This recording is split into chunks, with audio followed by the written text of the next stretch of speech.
فقد أصبح المغرب هو الدولة رقم 1 في الدعارة والزنا، حتى أصبح المسلم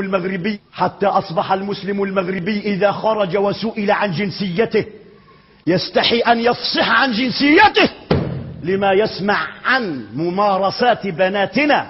وكما قال أحد المغنين الذين استقبلناهم وأعطيناهم من أموالنا ومن عرق جبيننا، قال للصحفيين مستهزئا بالمغاربة بعد المهرجان الساقط، قال: المغرب جميل وأرخص ما فيه هو العرض النساء.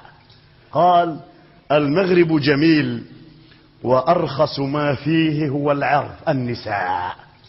قالها في الإعلام وإحنا نضحكوا، المغاربة يضحكوا. المغرب بلد جميل مضياف، ولكن أكثر ما فيه وأكثر ما يميزه هو العرض الرخيص واللحم الحرام الذي يباع بسنتيمات على قارع الطريق.